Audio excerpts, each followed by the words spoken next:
Welcome back, eReads podcast listeners. I'm your host, Liz, and this is my podcast where I talk about books, authorship, and all the different parts of the creative process. Today, I'm excited for you to meet Diane. You will just feel her joy and love for books coming through the episode. We have a lovely chat about cozy mysteries, as well as her career as a book coach. So if you're a struggling writer, please reach out to her. She definitely has the joy and the sensitivity to walk you through any stage. So let's jump right in and get to know more about Diane. Welcome, Diane. How are you? I'm great, Liz. How are you? I am doing really well. And to welcome you to the show, I have a bookish question for you, which is just something light in regards to books. Are you ready? Absolutely. All right. So my question that I thought about for you is, I actually saw this, I was scrolling and I was like, this would be a good question. So do you prefer to use bookmarks or do you dog ear the pages when you're reading? Depends how desperate I am. Really fair. Currently, I am reading a book and I actually have somebody's business card as a bookmark. So it's kind of, I've used napkins, I've used all kinds of things. And if there's nothing nice and flat, then I will dog ear. I'm sorry to all of you, but it happens. It does, but you know what? I think my favorite bookmarks are the ones that are unconventional, like the business card or the napkins make really good bookmarks. Sales receipts do too. Yes, love a receipt. Absolutely. Do you have like a favorite non-conventional bookmark? Not really. Like I said, it's just whatever's handy.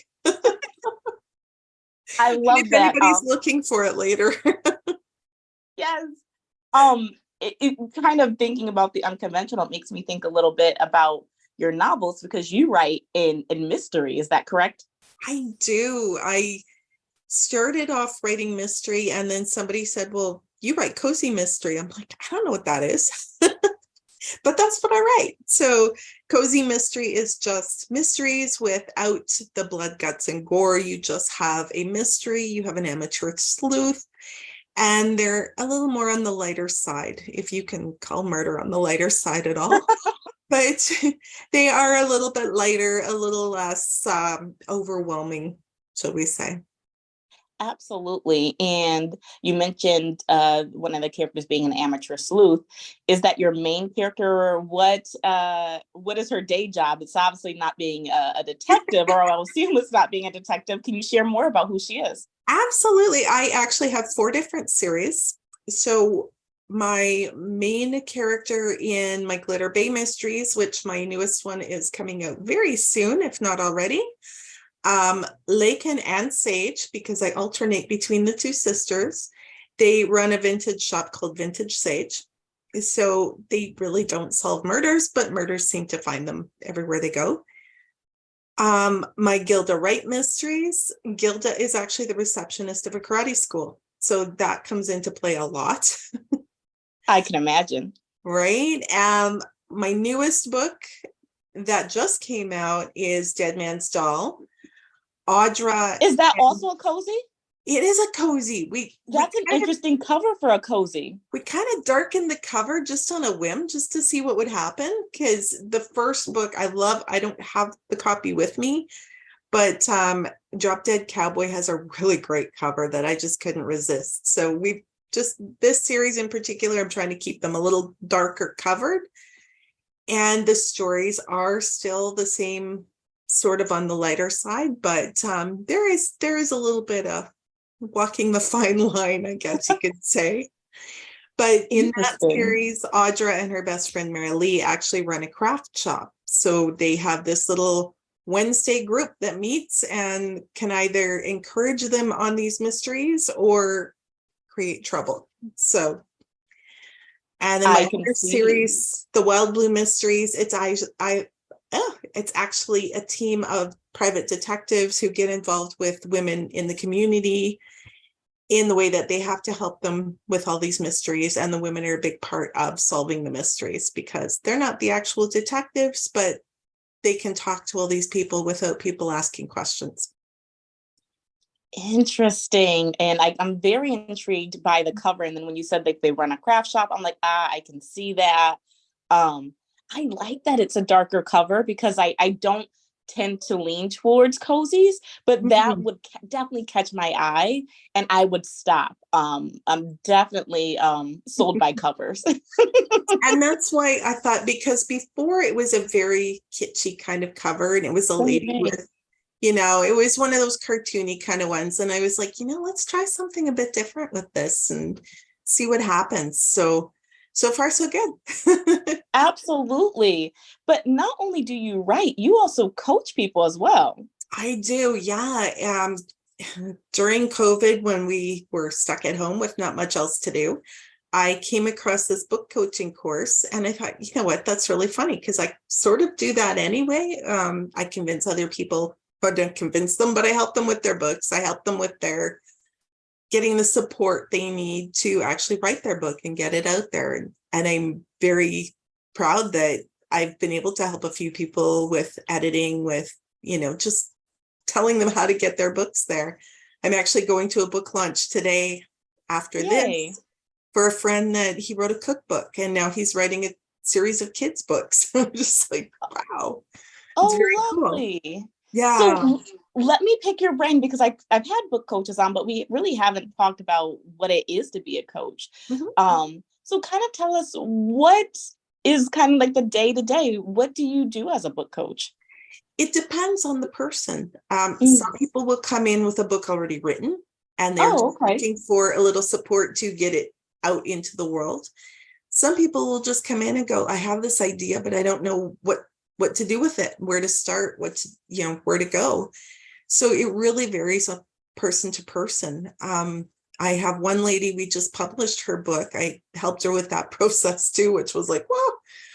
But it was her memoir that she used for a court case, actually, which was really crazy. And then once it all came out, people are coming to her going, well, I want to read this. I want to read this. So now we've had to take that next step and publish it. So it was kind of fun and a bit more work than I expected, but it's been really great. And she was so excited. I think she's been ordering copies through me. I think she's already sold like 75 copies just on her own. So Oh, wow. yeah, and it's only been about a month and a bit. So Oh, that's amazing. And it's yeah, also like, I didn't necessarily make the connection that you can connect with the book coach at different stages of the process. Is absolutely. is there a particular stage that you enjoy meeting people at, whether that's like at the idea stage, at the publishing stage? Like, when do you most kind of like enjoy that process? I've been really lucky to get to help people right from the very beginning. And it's Mm. really great because I'm one of those people, I love to encourage people and say, once that book comes out, we're putting it on my blog, because I also do a blog called Escape with a Writer, which may eventually go into a podcast, or I'm working on all these ideas that they're just ideas on paper at the moment. But I do interviews with authors, like I said, mostly on paper right now. It goes onto my blog and I share it with all of my social media. We just share their book and hopefully we can sell a few extra copies. But that's always been my thing, is supporting and encouraging other authors, no matter what stage. Oh, I love that. And I think like that is so great about the like writer community. It really is supportive.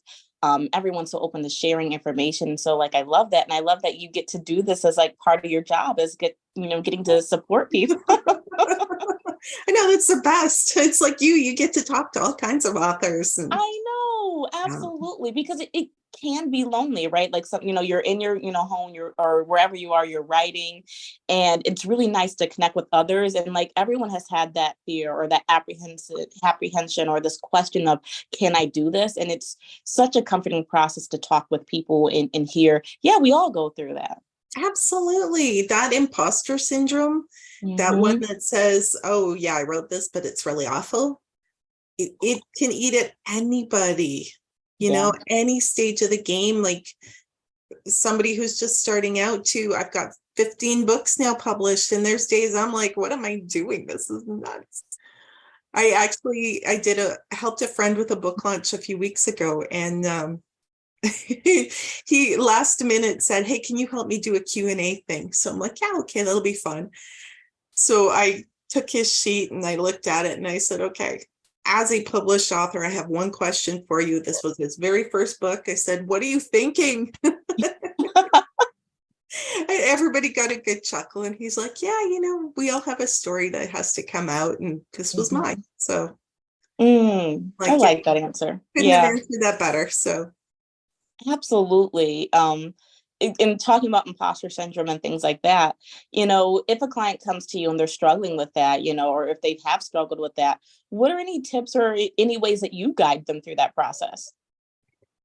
that's a hard one. It really is, because everybody has such a different perspective on what that means to them and what they need to be supported. Right. Now, I have a couple of friends that are like, well, I'll put it out there. If nobody reads it, who cares? And yet you have other people going, but I want it out there and I want to make $1 million. The truth of it is, you're going to put your books out there. You're not going to get $1 million. That's the top, like 5%. The rest of us, we write books because we love to write books. If we sell books, we get really excited and we do these little dances. And, the chances are you're going to be putting in a lot of hard work, and it's going to get frustrating. But like you said, the writing community, there's so much support out there. And if you're not getting support from other writers, you're in the wrong group. Absolutely. Absolutely. And I think that is also really critical in thinking about imposter syndrome. Just having that other person that's like, yeah, I believe in you. Like, just having that outside validation can be very helpful.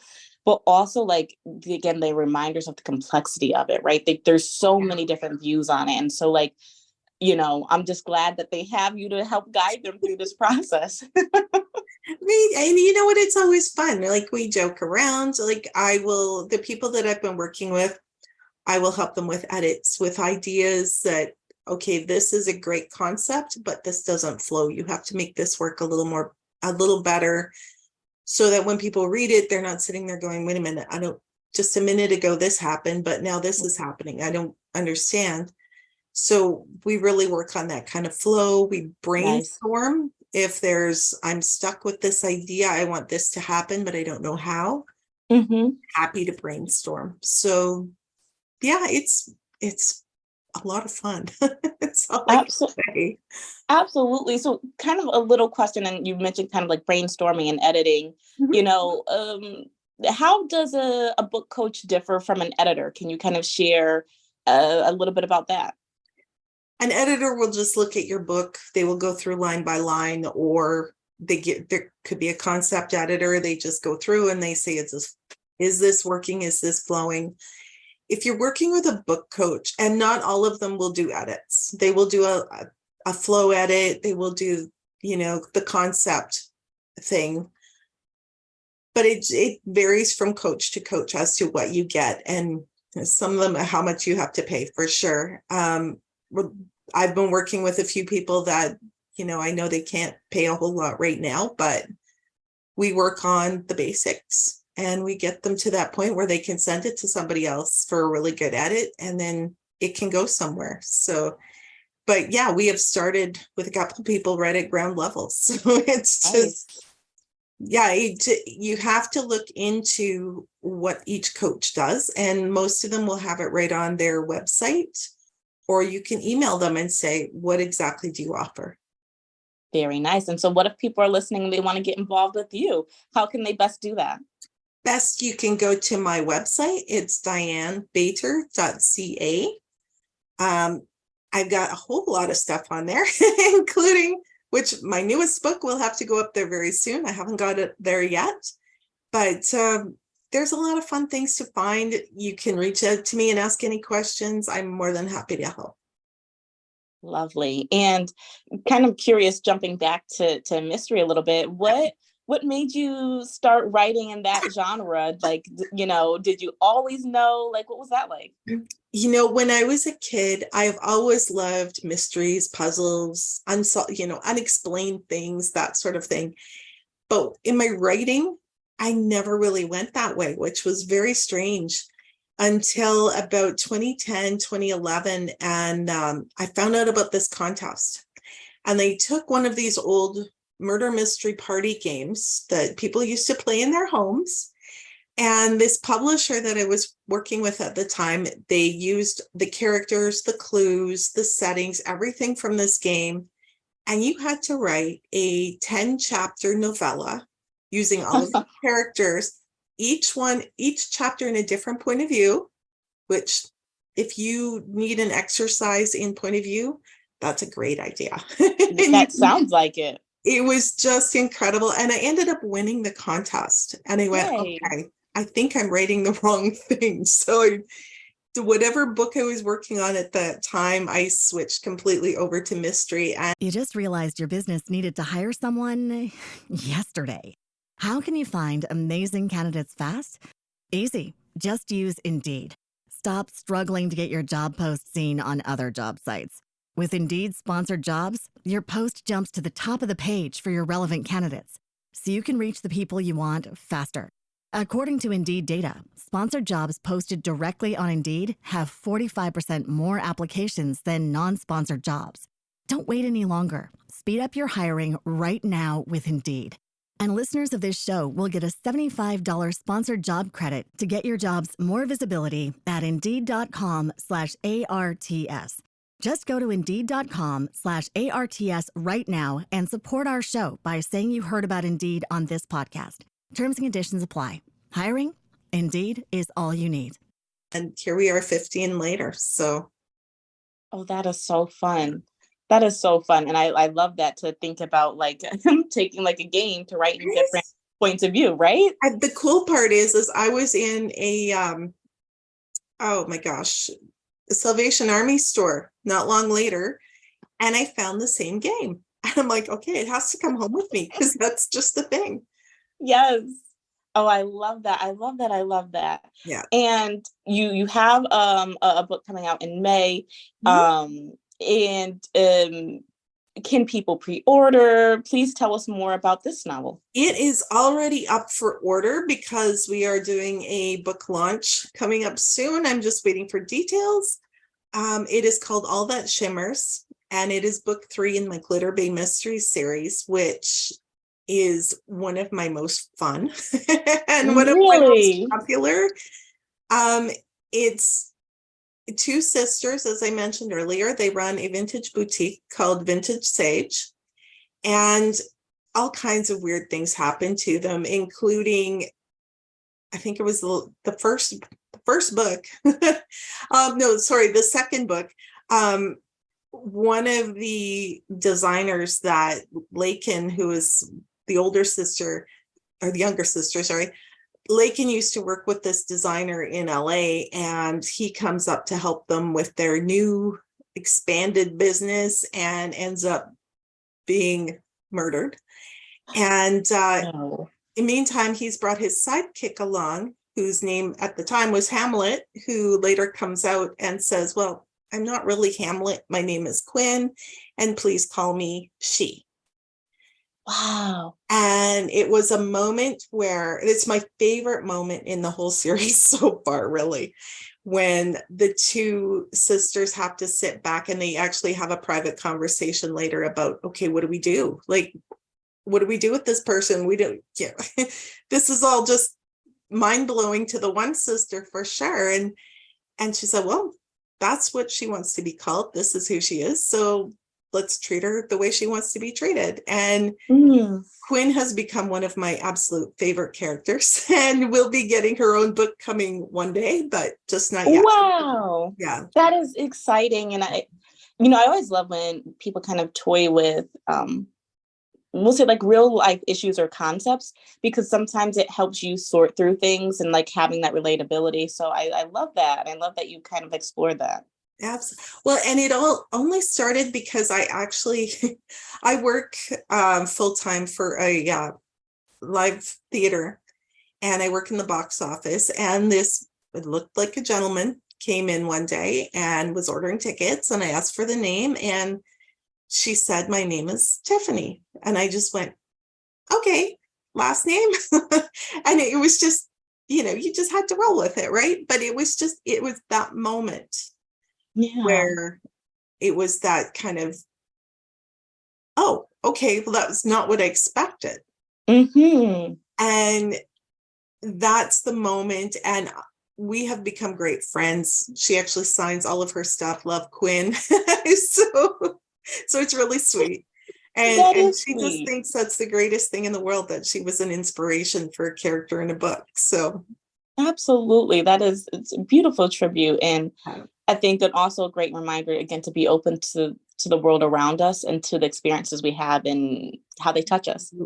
Absolutely. And if I stepped out of line at all with Quinn, she would let me know in a heartbeat. I love that. Yeah. Absolutely. Diane, thank you so much for sharing your experience in all the different areas and things that you do. Please tell, like, if someone's listening and they're just like, you know what, I think I want to be a book coach, but they don't know where to start. Where should they start? What should they do? There are lots of places you can actually take courses to become a book coach. Right. I strongly recommend reading books, and you don't necessarily have to focus on a particular genre, because you may end up with different people with different genres, but you might want to specialize. But do a lot of reading in whatever genre you want to work with. Read books about writing and about marketing and about everything to do with writing, because there are a lot of them out there, and a lot of people have their own opinions, of course, but as they say, rules are meant to be broken. So sometimes you have to break a rule to make something really work.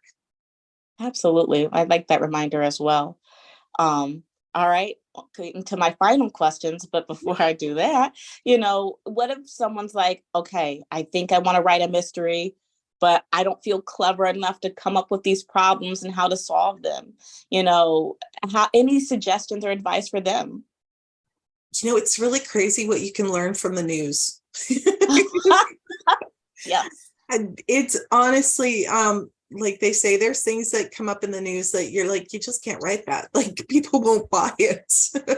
And yet it's in the newspaper, it's in social media, and it's, you just have to think outside the box sometimes. If you are starting to write a mystery, there's two schools of thought. You can be a pantser or you can be a plotter. Pantsers, like me, we just tend to write from the top of our head, whatever comes to us. And then once the first draft is done, you go back and you pop in all of the clues that you need to get to the end of the story. And don't make it too obvious, but don't just throw something out there at the end that was not in the rest of the book, because people will not read your books after that. They just won't. Plotters are those people who sit down and they go, okay, chapter 1, this is going to happen. Chapter 2, this is going to happen. I have tried that. It doesn't work out for me. I followed it to about chapter 8, and then I just kind of went out the window. So that's me. Yeah, it's whatever works for you. Some people love the detailed planning. Some people, like me, I'm going to go sit in a coffee shop and write for an hour, and whatever comes. Let me tell you, I'm always so comforted when, nothing against the plotters. I still love y'all. But when pantsers come on and they're like, yeah, like I have 12 books or I have 200 books, and I pants my way through, that always gives me such joy. Because I'm just like, I try to okay, let's do this.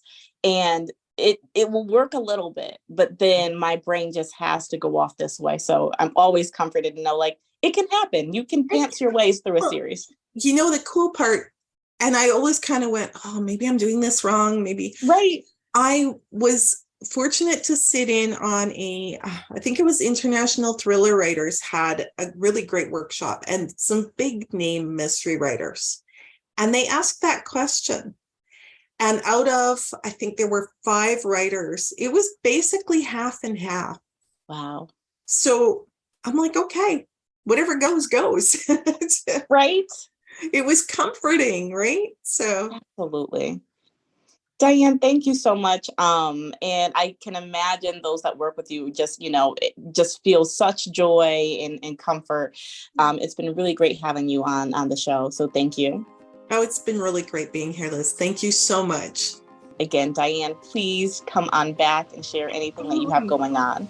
Thank you so much. I definitely will be grateful too. Bye. Bye.